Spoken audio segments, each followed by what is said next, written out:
What words come to mind for you when you think of money? Oh my God. Better enjoy your life now because you won't get to when you're dead.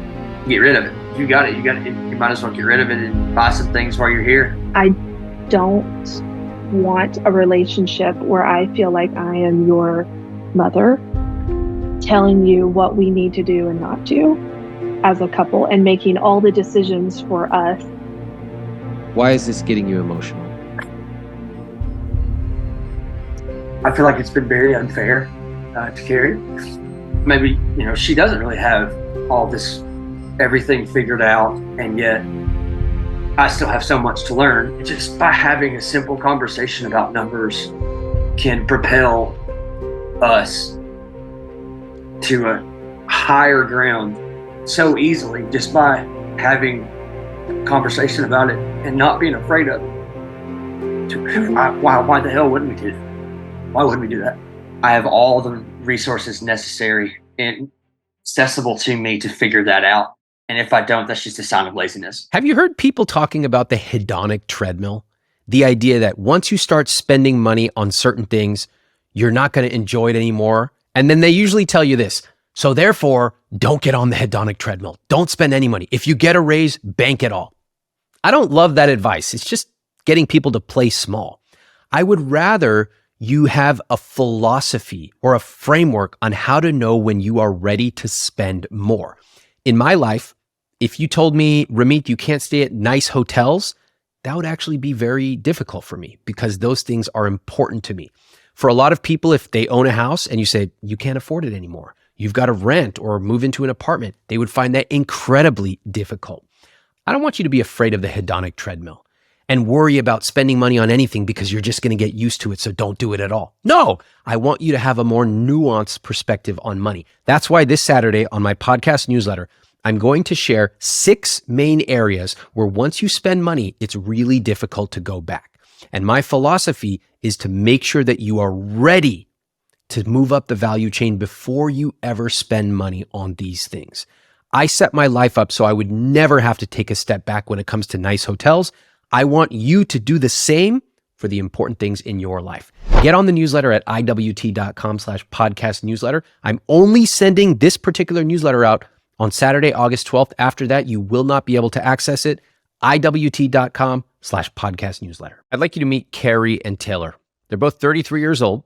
They've been together for 8 years. They're not married, no kids, and they both earn healthy incomes in the Nashville area.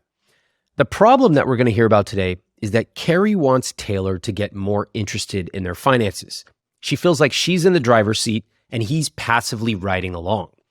And this is a very common dynamic in relationships with money.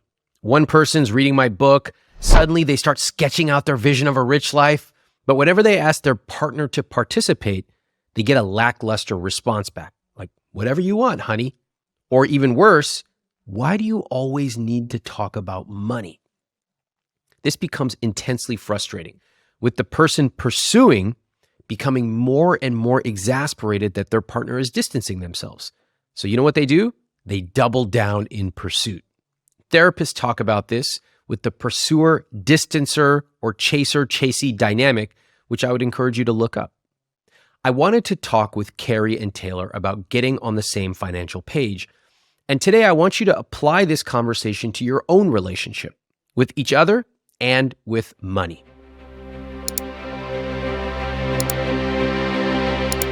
Carrie, you filled out the application, and when you spoke to my producer, the first time you showed up alone. Is that true? I did. So Taylor's on the road a lot. I don't know, the email, it was confused. I was like, I don't know if we're supposed to be together. She just wants to talk to who applied. So yeah, I did. I showed up alone and he was out of town. Now, is that typical? Because you're one of the only couples that's ever done that. And I understand she sent you back and said, no, it's got to be both of you, correct? Yes. Okay. So yes, is it typical that one of you is handling everything relating to money? Yes. And who would that be as a random guess? Carrie, might that be you? Yes. The one who filled out the application, the one who showed up alone. Okay. And Taylor's over here laughing. Taylor, would you agree? Oh, man. Yep. How long have you two been together? Almost 8 years. 8 years. Okay. Carrie, when you got together with Taylor, Were you already pretty savvy with money? Yes, maybe not great at doing all the things but I knew what I should be doing and was doing some of those things for sure. Was it concerning to you at all that Taylor was not at the same level of financial savviness? Once I realized it took a while. Yeah, How long? probably 6 months of dating. So, Carrie, we're here to talk about the role of money in your relationship with Mhm, you and Taylor. And I was struck by the application that you wrote. mhm. Has Taylor seen that application? He is not. Oh no. Okay. Would you mind if I read some of it out loud here? Sure. Okay. Taylor, the reason that I was struck by this was the severity and seriousness of the words that Carrie wrote. I'm a 33-year-old woman who's been in an 8-year-long relationship with my partner, and we still can't figure out how to talk about money together, and I'm at my wit's end. I have been ready to get married for the last 3 or so years, and now that he makes more, he is starting to express his desire to take that step too. However, in the back of my head, I feel hesitant to say yes because I am so frustrated with his lack of care or desire to talk about financial concerns, plans, etc. This is in all capitals. I'm so tired of Venmo requests and figuring out who pays for what. I'd like to pause there. Carrie, you remember writing that? Mhm. The wits end part was I feel like I've tried a lot of different avenues to make it exciting or to ask a question or to draw him in. And he gets really excited about the dream planning. We love to talk about the dreams and the what could it be. But then when I start delving into the details, it's a complete shutdown and block. Thank you. Taylor, hearing what Carrie wrote, how do you receive that?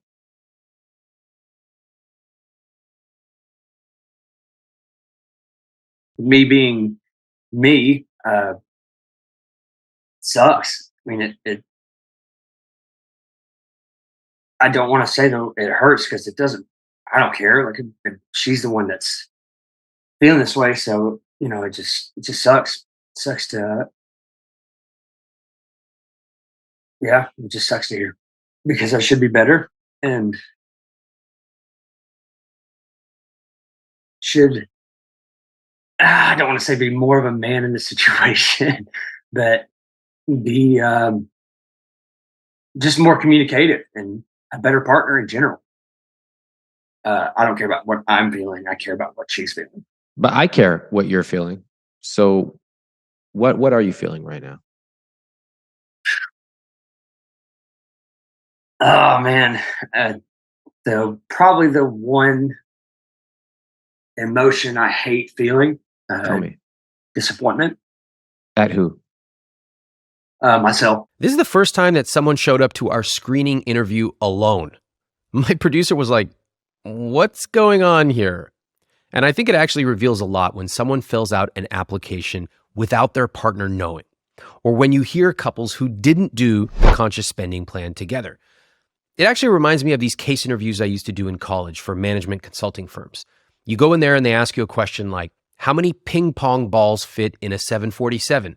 Or how many gas stations are there in the United States?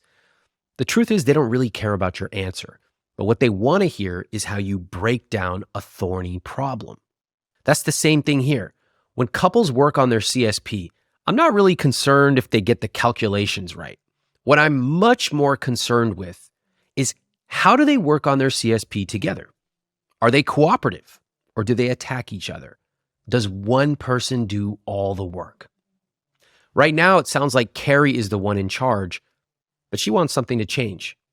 And what I hear from Taylor is that he admits being disappointed in himself. 8 years ago, what words come to mind for you when you think of money? Oh my God. Just to be honest, terrified. Uh, my bills paid, great. I don't really care to talk about money, kind of deal. Got I it. mean, yeah. And what about today? Way different. I would say the three words. I would say excited, eager, and I don't have as much knowledge, but yeah, very eager and excited. I would say those two. Okay, that's a pretty huge change from terrified to eager and excited. And when did that change happen? I think the issue today would be a different issue than it was because of my mental therapeutical journey. I lost my dad like right before I met Carrie, and Oh, I'm sorry to hear that. it still sucks. I feel like after I got better, I was able to mentally like process. So you were in your 20s, early Yeah. 20s. That's tough. 24 years old, man. Were you and your dad close? Oh yeah. Did you seek help? Yeah, I had to. It was COVID came around and I lost both of my careers and I was just kind of stuck at home.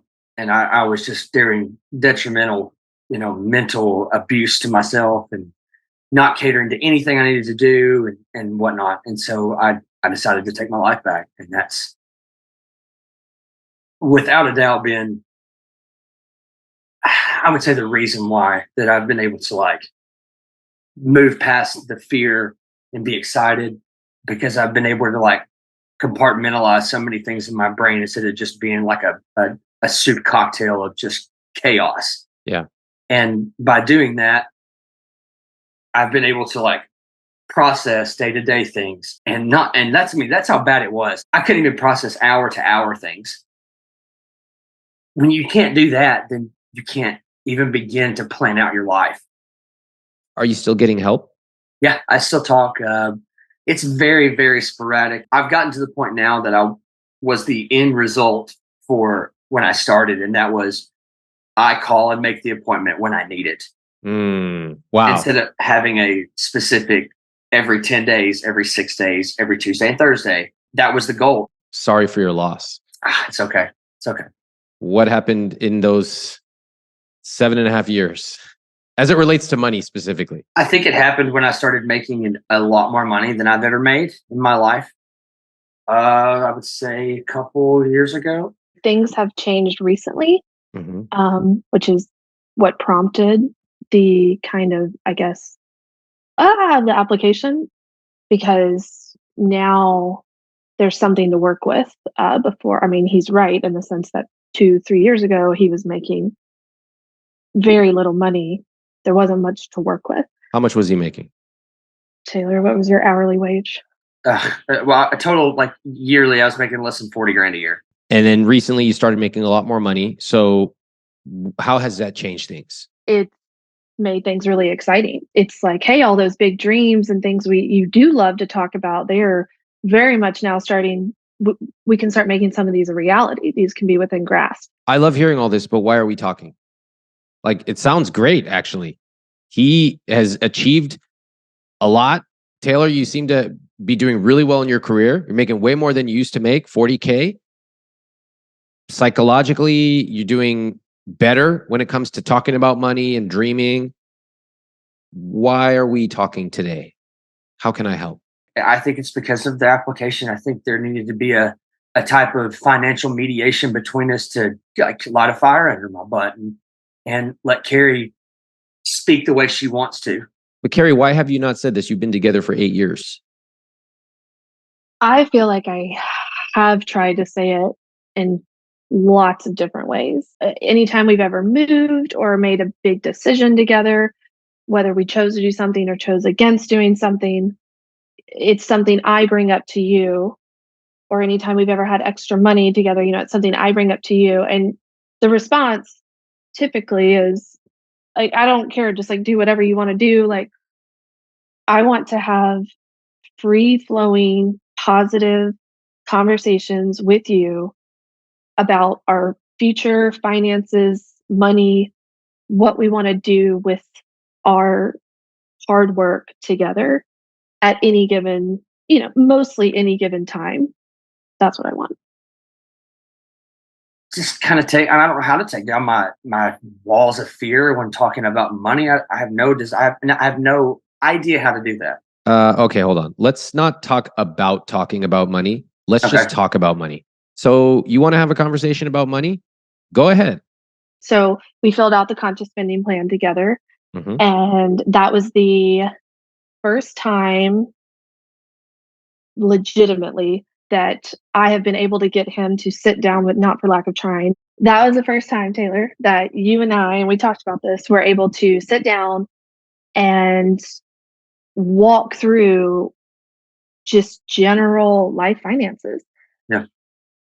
right? I mean, we had never talked about, Yeah, and it uh, felt great, and it felt great too. It was we great. hadn't talked about our, like I knew a lot of things about maybe some of your debt. I know that, I know more than you knew about me, I would say. So that was a really interesting and really cool moment for me. I think you felt cool in the moment as well, to be able to sit down and be like, whoa, here it is all on the table. I remember you were like, whoa, when you saw the monthly number, you were like, I had no idea. I had no idea. At the end of it all was like, I was like, that was so cool. That was so positive. I told a few people about it. It was just the first time where I was like, ooh, he's willing to like sit down and do this as a team. And it was just really cool. I loved it. It allowed us to talk together about what, like, look what we have, how do we go to the next step. Now we haven't had that kind of conversation truly yet, but I saw it as like, ooh, that's like a really good sign of like, here's the next thing that can come. Yeah, agreed. I agree 100%. Well, it definitely opened my eyes to seeing, well, maybe she doesn't really have all this everything figured out, and yet I still have so much to learn. And you taught me so much that day. Like, as stupid as that sounds, I mean, you did. I really enjoyed it. I really thoroughly enjoyed it. Actually, I really enjoyed feeling like I was on the same level. Nice. But I also really enjoyed her smiling and being happy about it. Because It's never happened. it's never happened with money. Yeah. Yeah. Well, that makes me happy. I love knowing that this little modest little conscious spending plan we created is bringing the two of you together. You guys are smiling, you're crying, you're having conversations about money in a positive way. Yeah. I love that. It's all building blocks. And learning that just by having a simple conversation about numbers can propel us to a higher ground so easily, just by having a conversation about it and not being afraid of it. Why the hell wouldn't we do that? Why wouldn't we do that? Right. I noticed that you're both crying.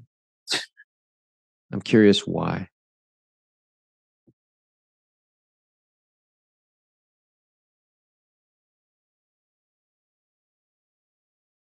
I feel like it's been very unfair to Carrie, and What has? our lack of financial conversation, because she has done so many things to fulfill my needs. There's nothing like bringing up something, right in the teeth, and it just yeah, it just really it hurts. It hurts to know that you have somebody that's done everything they can for you, everything they can, and you haven't really reciprocated that too well. I have always seen such extreme potential with Taylor, and it's been really, really cool. I mean, I obviously have extreme deep love for him, I think, which is where the emotion's coming from. But I have seen such strong, incredible potential out of him over the years. And then I've gotten to see him, incrementally like meet that potential in areas. And then this is just kind of the one area that just will not get met. It's this piece that I find so important, because I it's everything to take us where we need to go and to have the life we want. But it's, he can't see that. And I have just never been able to like make him see that money is the tool, that the vessel that gets us to this wonderful dream world. You you love to talk about. This is why money is emotional. It's not enough for me to sit here and throw a spreadsheet at someone and say, cut your fixed expenses to 60% of net. We bring a lifetime of experiences to our money. Love and loss, confidence and insecurity. The numbers on the page are just an output of those experiences. They're not the input. They're like the fingerprints showing us clues of where we've come from. What I want for people is to recognize those clues about themselves. I want them to deeply understand how money works, and then I want them to decide on their future together. That's what I mean by designing a rich life. It's not about swimming in cash. It's about deciding, what do I want my life to be, and what do we want our lives to be? What would make this life incredibly meaningful for us? It could be as extravagant as buying a supercar or traveling 4 months a year. Or it could be as simple as building a lifestyle where you can pick up your kids from school every afternoon. But it has to be intentional. And if you're in a relationship, it has to be done together. With Carrie and Taylor, Carrie's in charge of the money. And Taylor has some very valid reasons for the way he's ignored money and felt insecure and incompetent around it for a long time. But it's not working for them.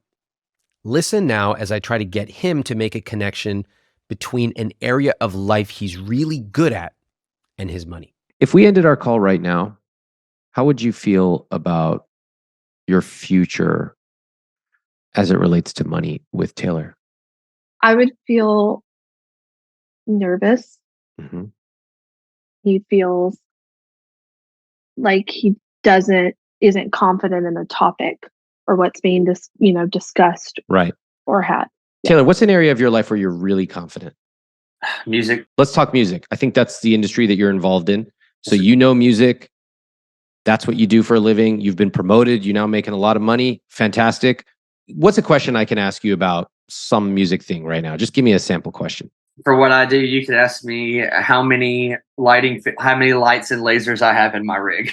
Okay, love it. Okay, this is a great question because I don't even know the answer. So Taylor, how many lights and lasers do you have in your rig? As of right now, we have 288 lighting fixtures and 12 lasers. And I can tell you every spec on every single one of them. Okay, I love that answer. Thank you very much. And thank you for playing along with me. This actually helps me understand you a lot better. Yeah. The answer you just gave me had two things that I think were notable. First, it was extremely direct and concise. No circling back and going forward. And second, you actually laughed. Yeah. You're comfortable. So keep going with me for just a second. What would it feel like if you took that same feeling of competence that you just had in that answer and you applied it to our discussion about money? I would feel great. I'd feel like a superhero. Love that. Keep going. It would just feel awesome. It'd feel cool to feel that confident in something that I'm not at all confident in. Love it. And I see that smile on your face. One of the first times I've seen that. I love that. I think you would laugh a little bit more. I think that would be awesome. Yeah. Okay. And I think you'd be engaged. I can even see you physically leaning forward. I love this. So we gain confidence through competence. You may not have the most competence with money on today's conversation. That's okay. But what I want you to try to do is to bring that feeling of confidence with you into our conversation today. Okay? Cool. All right. So, Carrie, how would you characterize your role when it comes to money in your relationship? Historically, I have been the breadwinner, the main money maker of the family, which has truly never been a contentious point between us. Who manages the money? I manage the majority of household things and have slowly asked him to, over the recent years, take on some of that. Okay, great. All right. So you would characterize your role as the breadwinner, as the primary money manager. Any other ways you would describe your role with money in your relationship? The planner, the one thinking ahead about what comes next. How do we get there? Do we set aside this much money? Do we not buy this? Do we do that? Do we get this cheaper thing? You read my book? Yes. Okay. All right. Now let me ask Taylor. Taylor, I already know you didn't read my book, so let's just get that out of the way. He's laughing. All right. Check. Taylor, how would you characterize your role in your financial relationship with Carrie? I'm very much so the Southern man, What's that? the outdoor guy, the physical labor, things like that. Okay. Carries the planner. I mean, that's just as nutshell as I can get it. Okay, got it. He's a helper. Yes, Taylor, if you are the helper, then what is Carrie? my boss. I'm just kidding. I'm just kidding. I would say She's got her hand over her face right now. Oh God, I know the doer. She's an action person, not a words person, and I'm the exact opposite. What are you, Taylor? I'm words. If you look at me and tell me that everything's going to be okay, and you just look me in the eyes, it's all right. You a words guy at work? Yeah, everybody knows me as the guy that just Talks a lot. Okay. But don't you have that rig with 288 lights and lasers? I do. So you carry those things around, transport them, put them up, take them down, all that stuff, right? Yep. What's the difference? Sounds like you're not just talking. Doing a lot of, well, I've got 90 minutes every night that when the guys are on stage, I'm at my console at front of house and I'm doing the entire show. What if you're just chatting with people around going, hey, you know, this is so cool. The lasers, oh my God, 200 megahertz. I'd probably lose my job. Really? That's shocking. I'm just kidding. I don't think you're kidding, right? If you just No, I'm talked not. and didn't do, yeah. I'm actually not kidding. Make the connection with your relationship. If you just talked, what would happen? Nothing ever gets done. Mm-hmm. And take that to the logical extreme. What would happen? This becomes no more. This conversation doesn't even exist. This home doesn't exist. Carrie? I think that's certainly a conclusion that could take place. It's not necessarily about money. It's about what we look like together in 10 years. Like, what if we have children? What if we decide we want to do certain things with those children?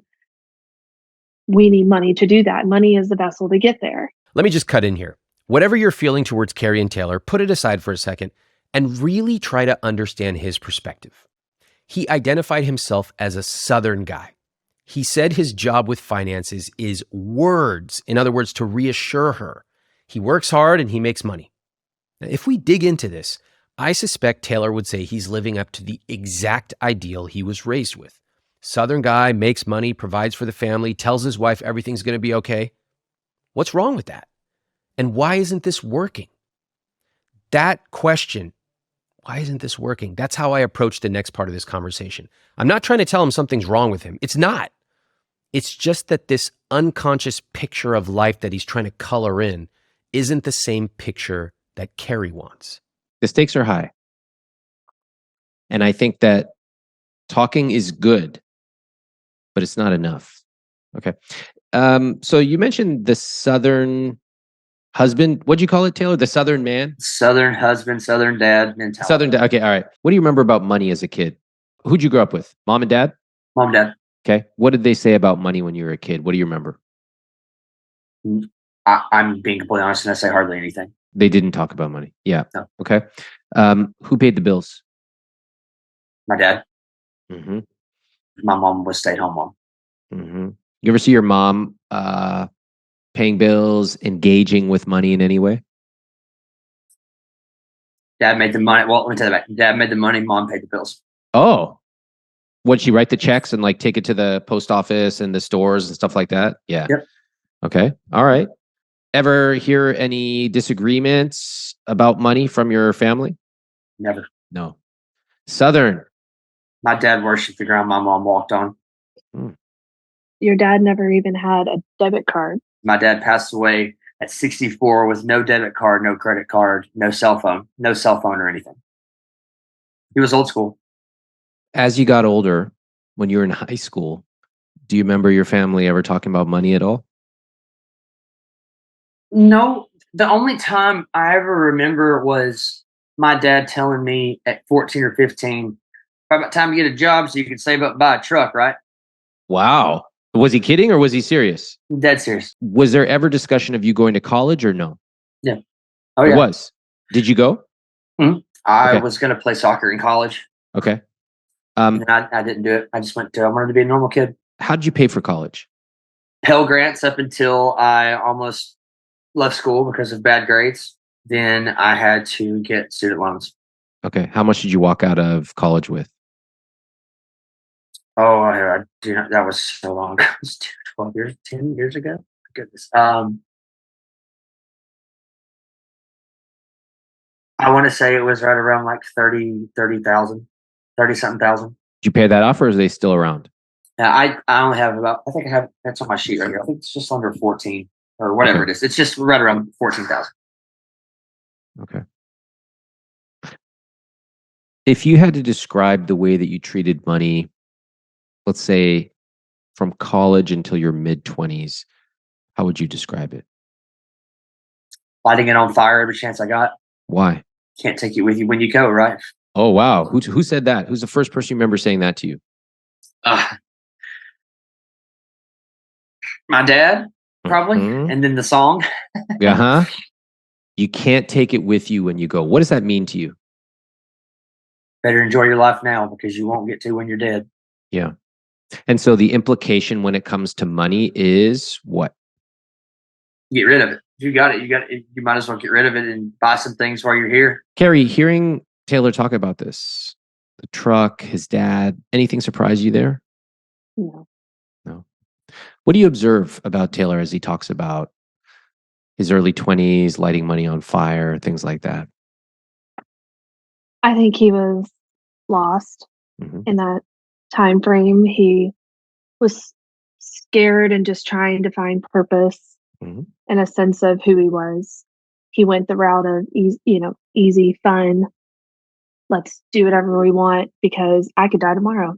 Mm. I could die tomorrow. In fact, Taylor, your dad had recently died. Yeah. I mean, one thing that I haven't really elaborated on, and I'm glad we touched on that of the can't take it with you when you go, is from the time of my dad passing until right now, I've lost a lot of people and very close people in my life. And it's definitely taken a toll on me, but it definitely took a toll on that and made that far more worse than I ever heard it as a kid. Like money burning a hole in your pocket. When dad crazily just out of the blue passed away randomly one Tuesday, Mm.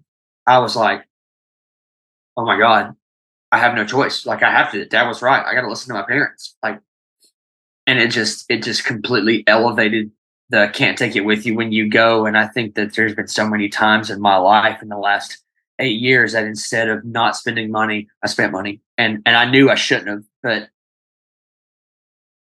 how do you tell your broken self that? Now we're starting to see these layers of Taylor's life. His dad passed along some lessons of money to him, lessons that might not be applicable today anymore. Then his dad passed away, and Taylor spent his early 20s, quote, lighting money on fire. All of this while being influenced by a stoic Southern culture around him. Carrie, you grew up in the South as well? Hmm.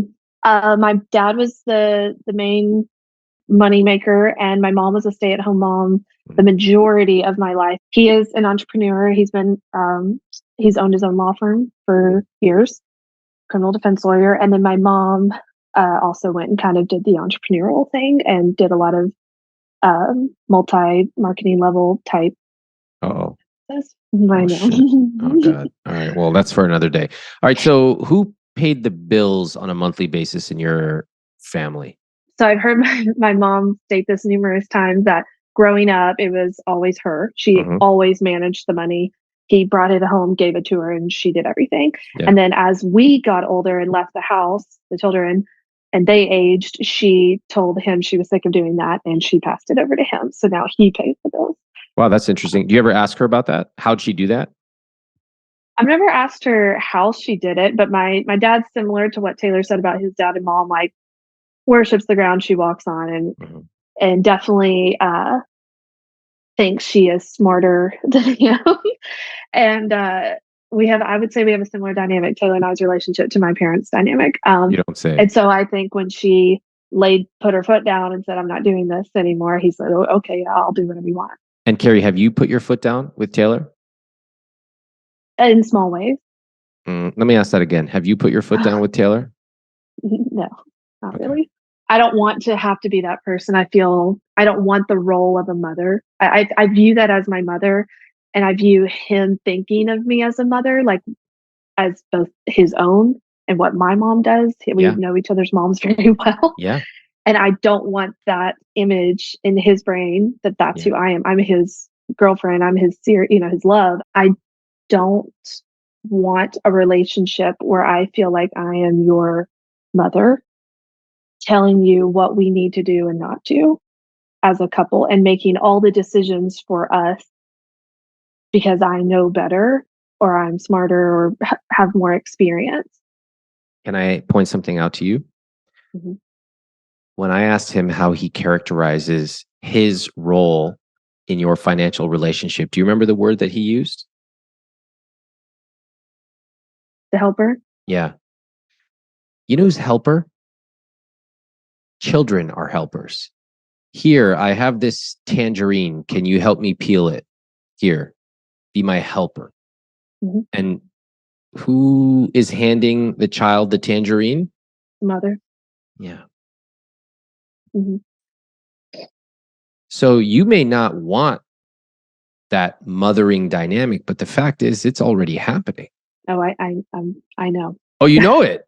I know it. I Oh, know it. wow. And I don't, and I think that's part of that harshness in the application, is that I don't want that anymore. Never have.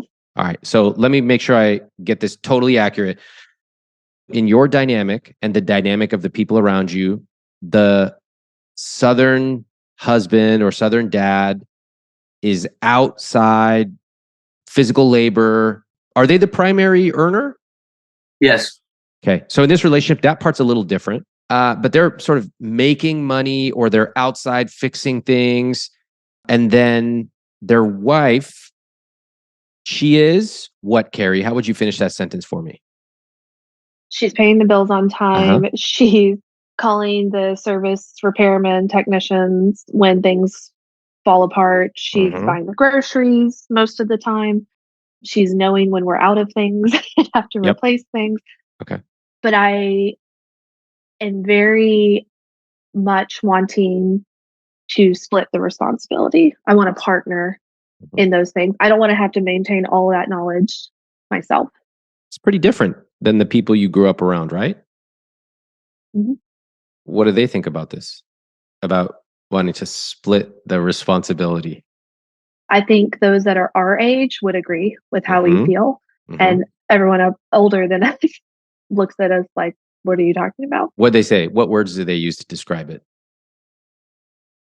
That's just how it is. Mhm. Keep going. You do these things. The man brings in the money. Mhm. Oh, and if you're bringing in the money, well, then you take, he can take care of that, Mhm. and just don't worry about it. Just that's the roles. The roles. The roles. Okay. Taylor, anything that Carrie didn't get in those phrases? No. That's very spot on to Okay. how it is. Okay. So you've heard that as well. Okay. All right. And Carrie, what do these folks say? Do they know that you make more?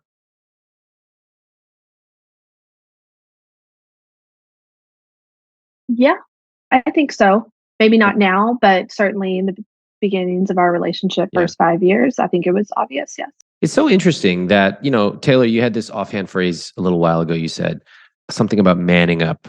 We've all heard the phrase, he's Yeah. got to man up.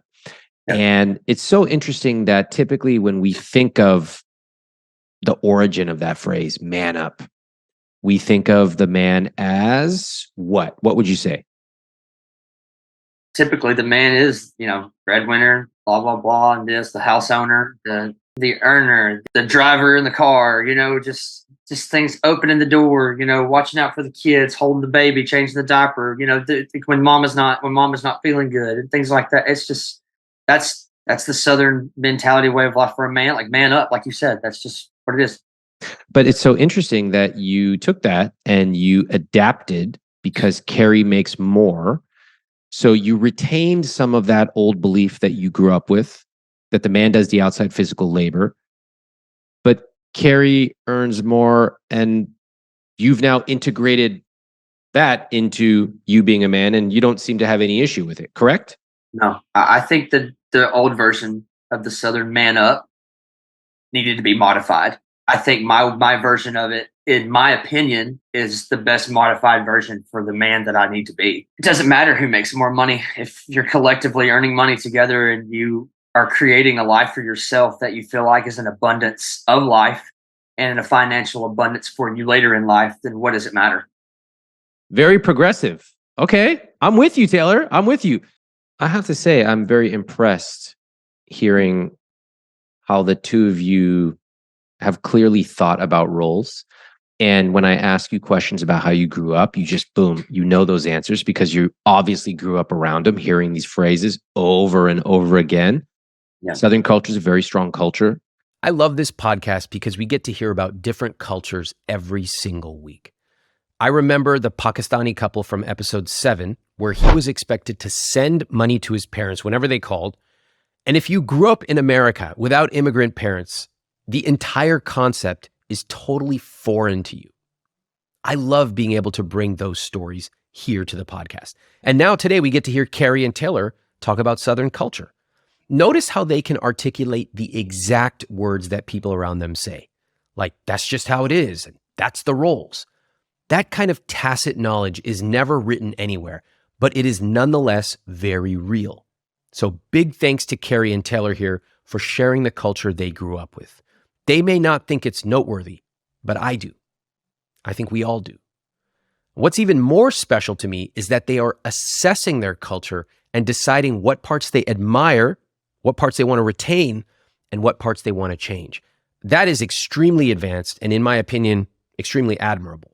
By the way, as we're sitting here talking about Southern culture, I was thinking, if I could have any accent in the world, of course it would be Australian. But after that, I really want that thick West Texas accent that Coach Taylor has from Friday Night Lights.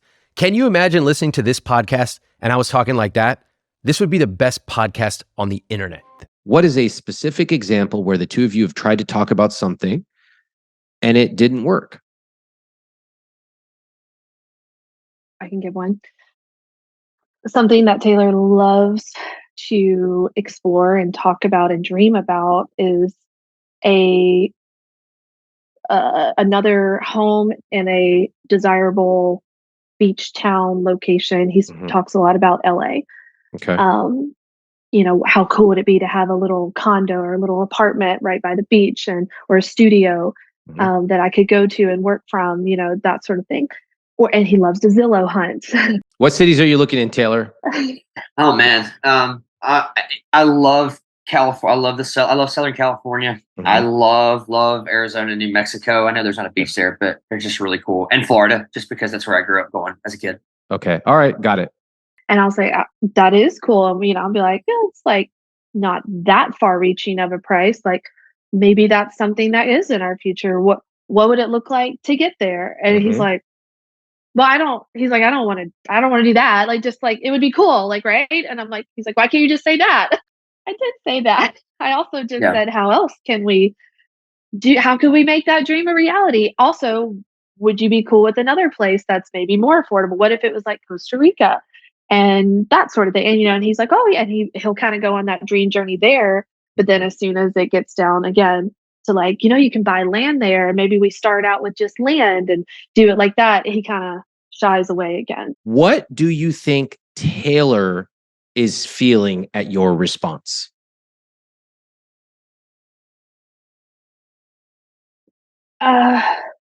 Frustrated that I can't just be in the moment. I think there are whispers in the back of each of your heads. Little whispers causing you to behave in peculiar ways, and your partner knows them. And so you start to respond to each other's whisperers, and the two of you haven't actually gotten honest with each other in a long time. Watch. Carrie, what does the whisperer on your right shoulder say whenever you think about Taylor and money? He's not ever going to be interested. It'll always be something you have to handle and take care of. It's something he has the capability to understand, but and learn about, but for some reason doesn't want to or care. He could do it, but he doesn't because He is comfortable Mhm. with the way things are, and I already do it all. So therefore, in order to get him to care, what I really need to do is Pepper him with questions, ask him all the time about what comes next, how do we do this, what does this yes, look like? yeah, yeah, force him to care. Mhm. I'll do it one way or another. I'll ask him questions. I'll ask at random times. I'll take Mhm. a dream and I'll interrogate the logistics of it into the ground. I'll do everything because if he doesn't care about money, Then he doesn't care about our future. yeah. Are you a project manager? I knew it. She's a scrum master. You're a scrum master. She's like, okay, I got the logistics. Everyone did their 5-minute stand up. Now we're going to come up with action items so that we can all sync up for our Yep. scrum tomorrow. We have a scrum board in our garage. All day. What do you guys all use? day, every Jira? day. Okay. Oh Yeah. God. All All right. day, every day.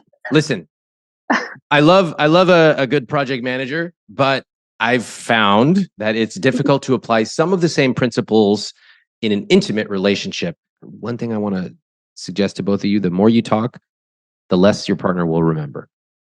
Go ahead. Taylor, I want you to come to me with a plan about how you are going to use extra money that maybe we have available to us.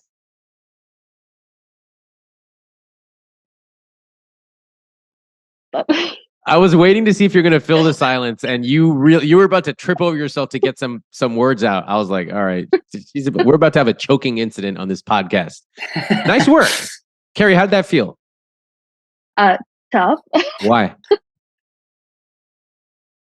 It was hard to condense to a simple statement. Yeah. Why? I think I'm used to having to constantly justify why I'm asking for it. In other words, sometimes for the most valuable things in life, what if instead of adding more, we subtract everything non-essential? What would that feel like when the two of you are talking about money? It would probably feel very straightforward and simple, which are traits and things that I enjoy, especially in my job. Oh, you enjoy being clear and communicating with clarity? Yeah. Oh, gosh, I sure would love to see that here. I think you could do it, actually. Do you know why you're not doing it? Look at my hand. What's that thing on my shoulder? The little whisperer. Taylor, any surprises hearing that? No. Okay. Let's talk about the person who whispers on your ear. What do they say to you about money? It's terrifying. Mm-hmm. It's overwhelming. Mm-hmm. Keep going. It's scary. Run away. Run away from it. Wow. Why? Because if you run away, what will happen? Out of sight, out of mind. It's not important Uh-huh. Why is it not important? because money's the root of evil. Okay. What are the only things you need? A home over my head. Money in the bank. Her. Yeah. That's what that voice says, right? We don't need all that fancy stuff. We just need a roof over our head. No, not money. Yeah, and a little bit of cash. Uh-huh. Anything else? A golf course within 5 miles. Okay. It's a very particular taste this whisperer has. Yeah. You should see him on the golf course. Okay. You should hear him on the golf course. He's a jerk. This is pretty interesting. Carrie, any surprises No. for you, Taylor? Hearing Carrie's whispers? No. Okay. That's good. Do you both realize the impact that these whispers is having on your life? I didn't until now. There's got to be a way to get rid of that guy.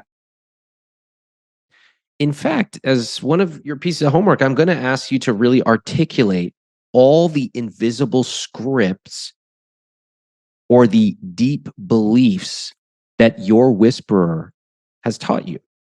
Okay. All right. So, Carrie, I'm back to what you actually want Taylor to do in one sentence. Would you like to give it another crack? Feel free to take a second to think before you speak. Sure.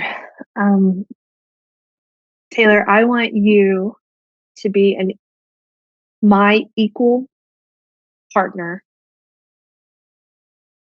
in all important discussions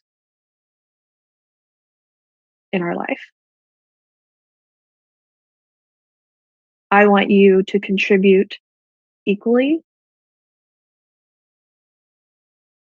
and share your own ideas for how to get there. I too want those. I want to become that equal partner. And I know it's not going to be an overnight thing, but I'm 1,000,000% in this to become that person that I know that I can be, that you know that I can be for our future. Okay. And I'm Very- committed to that. I'm very committed to that. How do you take that, Carrie? I take it well. I love the words. Mm-hmm. And what is success going to be for you? It's not words. What is it going to be? Success is seen is him coming. Here's a very real example of a success to me is him coming to me and saying, hey, I've set up a direct deposit into this savings account that we've already discussed. And I am now contributing 10% of my salary towards that so that we can get to that. Like doing it almost all himself, getting the information he needs to do it from me is fine, but actually coming to me with it. I'm going to share some candid feedback on that. Is that okay? Mm-hmm. Okay. First of all, I think that's great. That's a great example of a behavior. Taylor could definitely go and set up auto pay and have it coming in, all that. In fact, I think you should, Taylor. That's like a no-brainer. But that takes like 30 seconds. Mm-hmm. How can your dream be that small that your boyfriend, potentially fiance, that your dream is that he sets up an auto pay? Because the bigger dream that is actually there feels unattainable. Yeah. But the dream is not about the house. It's not about that, is it? What is the bigger dream? No, the bigger dream is a shared alignment and responsibility getting to whatever we want. Taylor, what are you hearing when you hear her say that?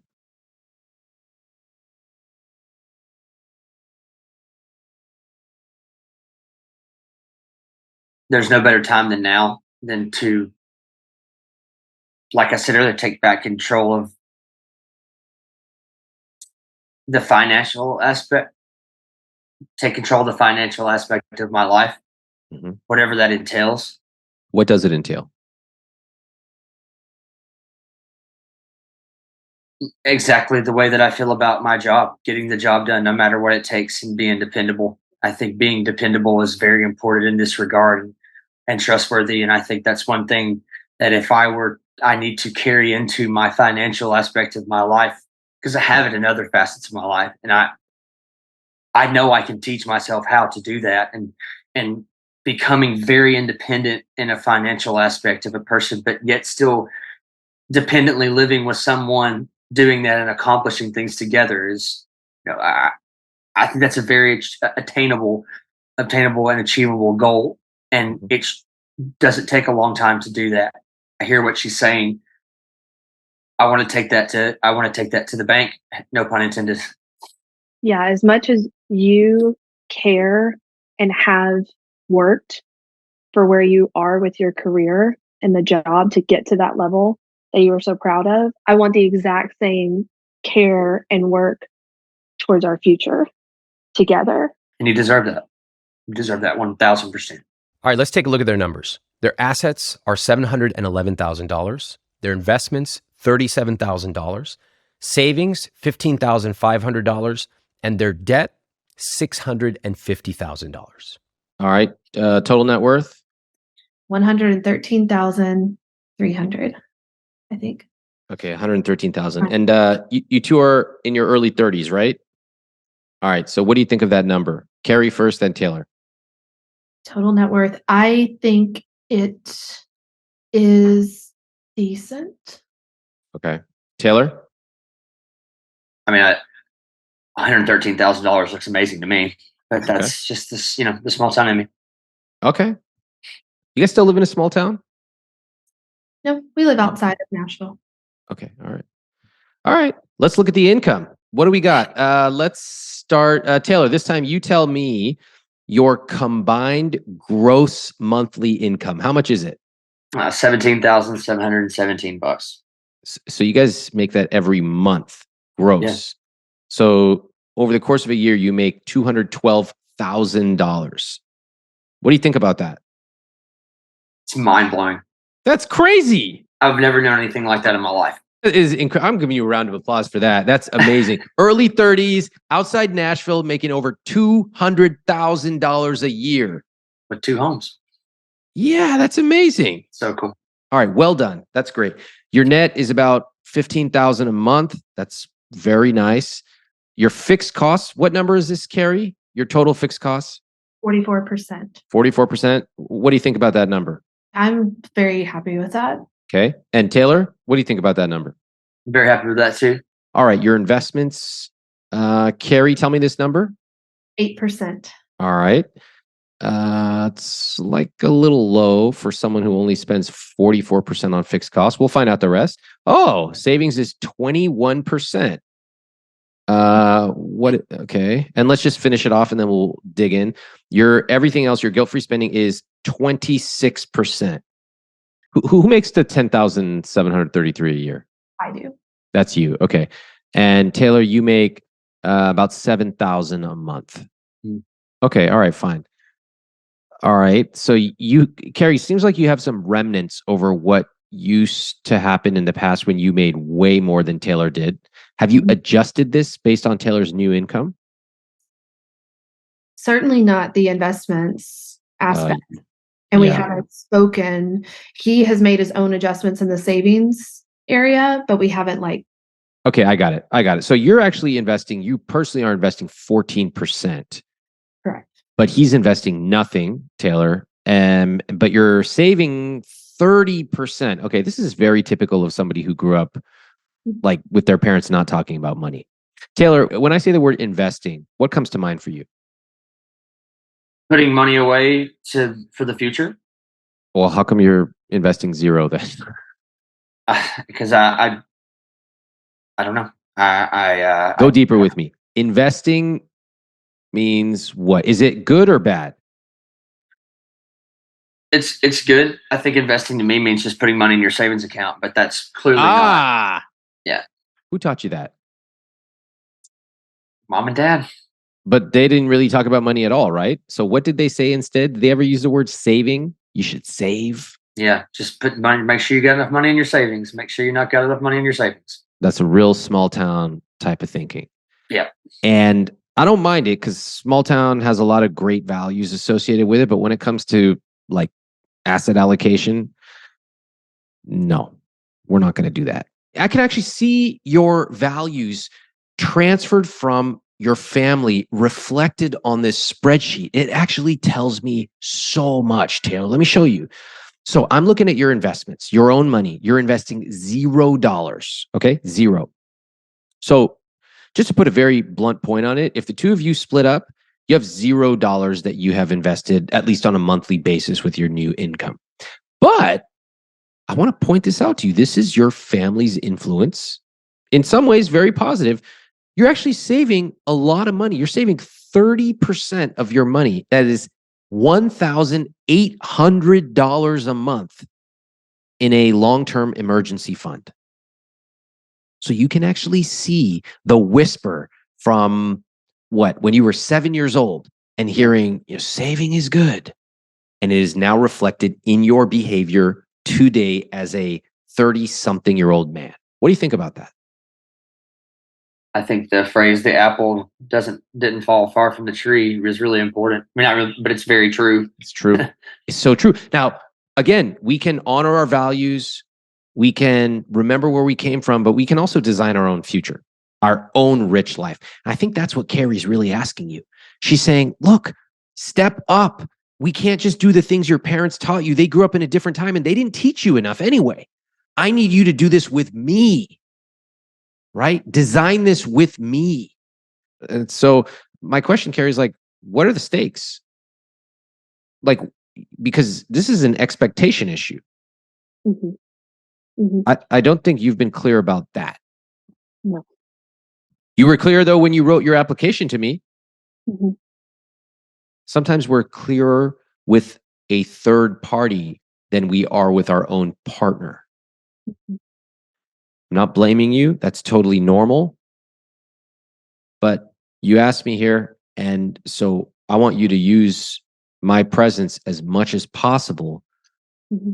to really get clear with yourselves and with your partner about what happens in this relationship.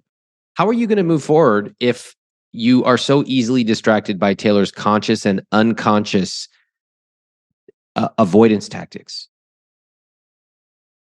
I don't know. That's the problem. Taylor, you see what just happened there? It's pretty quick, but pretty deep.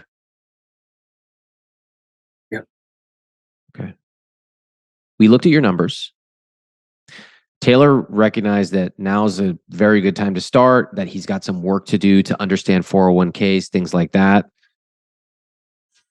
When you wrote me this application, I want you to really reconnect with where you were when you wrote that.